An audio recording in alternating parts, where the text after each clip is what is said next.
ప్రకాశం స్థానిక సంస్థల ఎమ్మెల్సీలో టీడీపీ గెలిచింది. మాగుంటి శ్రీనివాసరెడ్డి విజయం సాధించారు. దీనికి సంబంధించిన పూర్తి వివరాలు మా ప్రతినిధి వెంకట్రావు అడిగి తెలుసుకుందాం.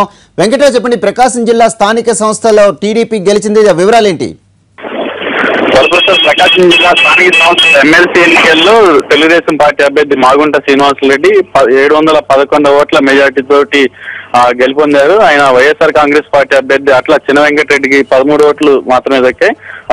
టీడీపీ అభ్యర్థి మాగుంట శ్రీనివాసరెడ్డికి 724 ఓట్లు వచ్చాయి. అదేవిధంగా 17 చల్లని ఓట్లు నమోదయ్యాయి. అయితే ప్రధానంగా చూస్తే ఎమ్మెల్సీ ఎన్నికల్లో టీడీపీ అక్రమాలకు పాల్పడుతుందంటూ వైఎస్ఆర్ కాంగ్రెస్ పార్టీ ఎన్నికల పోలింగ్ ను బహిష్కరించింది. ఈ నేపథ్యంలో వైఎస్ఆర్ కాంగ్రెస్ పార్టీ శ్రేణుల్లో దాదాపు చాలా మంది వరకు కూడా ఓటింగ్ ను బహిష్కరించారు. ఈ నేపథ్యంలో తెలుగుదేశం పార్టీ అభ్యర్థి విజయం అప్పుడే 3వ తేదీ జరిగిన ఎమ్మెల్సీ ఎన్నికల్లోనే ఖరారైపోయింది. అయితే 250 మందికి పైగా ఈ టీడీపీ అభ్యర్థి మాగుంట శ్రీనివాసరెడ్డికి వైసీపీ అభ్యర్థులు ఓట్లు వేసినట్టుగా కూడా తెలుస్తా ఉంది. అయితే అధికార పార్టీ కావడంతో వైసీపీ ఓటర్లందరూ కూడా 250 మంది వరకు కూడా టీడీపీ అభ్యర్థికి ఓట్లు వేసినట్టు తెలుస్తుంది. Varaprasad. Right, thank you Venkatrao.